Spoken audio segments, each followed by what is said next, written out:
focused, determined, disciplined. The world-famous Buckeyes win it 20-13. The Ohio State Buckeyes gutted out a 20-13 win over Penn State in what was a super sloppy game with two teams that's head coaches had so much on the line. Pretty much, whoever lost this game was going to have fans calling for the coach to be fired. And honestly, after what I saw from Penn State, I don't think wanting James Franklin fired is an inappropriate thing to think. Those 4 play calls on the goal line late in the fourth quarter were atrocious, but credit to Ohio State's defense who really stepped up and got things done when it mattered most. Will Howard was just okay in this game. He made some throws, but also missed some. And all in all, I was not that impressed with Ohio State's performance, but I think they can make one big change that would make them super dominant again, and I'm going to get into what that change is soon.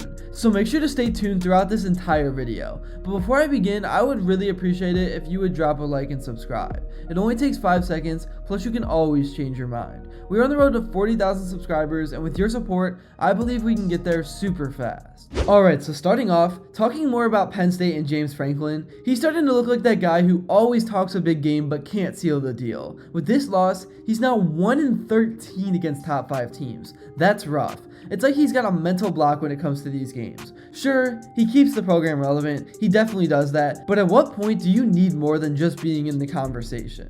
As for the Buckeyes, there's Ryan Day. He walked away with the W, and yeah, that's important. But let's be real here. This win didn't exactly silence the critics. Day has a reputation for shrinking the game when he should be going for the knockout. It's kind of frustrating to watch, especially when you consider the insane amount of talent on this Ohio State team. They could be blowing teams out by 30, but instead we get these nail biters. Remember that Oregon game? The end of that was a masterclass in how not to manage a game. So while Day got the win, he still got a lot to prove when it comes to big game coaching. Now, let's break down the game itself, because it was a sloppy one.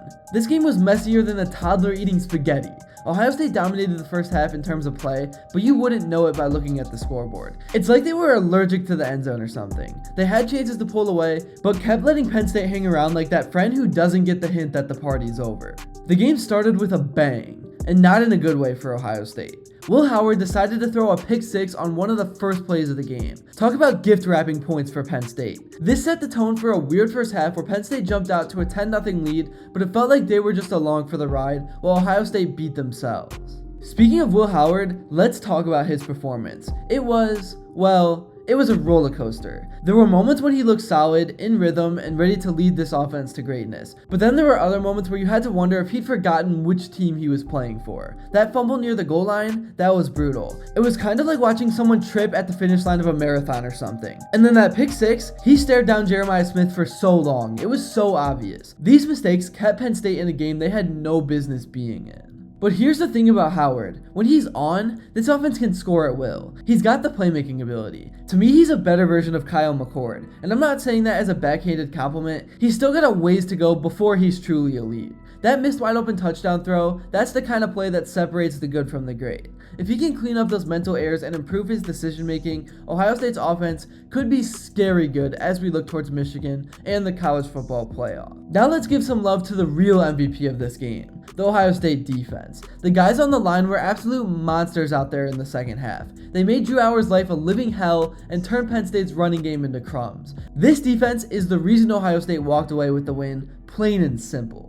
And I got to give a special shout out to Caleb Downs. This kid was everywhere on the field, making tackles, breaking up passes, he did it all. His open field tackling was particularly impressive. It was like watching a heat-seeking missile lock onto its target. He played like he had cheat codes enabled, and it was a joy to watch. And he is starting to look like he was worth every penny. But let's not get too carried away with the praise. There are definitely areas where Ohio State needs to improve if they want to win these big games in the playoffs. The offense needs to find its rhythm and really capitalize on scoring opportunities. It's like they get stage fright when they get close to the end zone. They need to learn to finish drives and put teams away when they have the chance. So does Ryan Day still have a lot of work to do? Yes. He did get a top 5 win on the road, that's no small feat, but his game management still leaves something to be desired. He's got all this talent at his disposal, it's time to start using it more effectively. He needs to stop playing not to lose and start playing to dominate. And that is the big change that I think Ohio State needs to make to get to full potential. The offense has to take more deep shots to Jeremiah Smith. I'm not sure why he only gets 1 or 2 deep balls per game. Now let's talk about the offensive line because they deserve some serious props. After weeks of being criticized, and let's be honest, they deserved it, they finally showed up in this game. It was like they collectively decided enough is enough and played with some serious grit. They gave Will Howard some much needed protection and opened up lanes for the running backs. This was a huge turnaround for a unit that had been under fire all season long. If they can keep this up, it'll make a world of difference for the offense. Speaking of the running game, let's give some love to Judkins and Henderson in the backfield. Those guys were crucial in keeping Ohio State's offense moving forward. They took advantage of those holes created by the O-line and made some key plays when it mattered most. Having that strong running game really did take some pressure off of Howard, and it's something they'll need to keep building on. Now onto the wide receivers. They were alright in this one, but not great. They made some catches and laid down some big blocks when needed, but overall, they could have done more to get open. But again, Howard missed a few deep ball throws, so the potential is there. It's just about finding a way to put it all together consistently. But we also gotta give credit to the Penn State secondary. They managed to keep the game close despite the offense's struggles. They forced turnovers with having that pick six and made some big stops when they needed to. But in the end, they were on the field for too long and eventually wore down. In terms of the key moments in the game, that interception by David Igbinosun in the end zone was huge. Penn State was driving and looking to take the lead, but his pick completely flipped the momentum. It was like watching someone pull the rug out from under Penn State's feet. And this interception, I will say, was a little bit of luck. Obviously it took crazy skill, but if Aller made that throw 10 times, it's probably only getting picked off once, or at best twice. Anyways, as we look ahead to the rest of the season, to me, both teams have some soul searching to do. For Ohio State, it's about consistency. They've shown flashes of brilliance, but they need to put it all together for a full 60 minutes. The defense is championship caliber, but the offense needs to become more consistent. Here's what the media and players, as well as Ryan Day, had to say following the win. Ryan, I asked last week to kick it off. Was this an angry version of Ohio State? Yeah, I think so. Especially at the end. But we're going to go back and watch this and see a lot of things and break it down and, realize that the game probably could have been a different spot. But at the end of the day, the way that, we've been talking about it is go win the game. And we had to get a stop on defense. We went all the way to the 1 yard line. We got that stop. Tyleek goes out. We got to, send, K-Mac in the game and a few other guys to get that stop. And then, we get the ball back there, with over 4 minutes to go. It's huge, man. I can't say enough good things about that O-line and the running backs on that drive.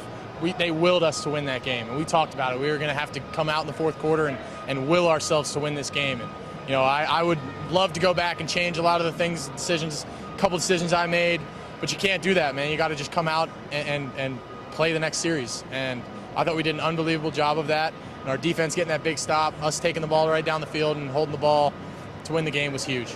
That's all I got for this one. Thank you all so much if you made it to this point, and if you enjoyed and haven't yet, please be sure to drop a like and subscribe because your support truly does mean the world. And also, let me know what you would like to see next, and until then, I will see you all later.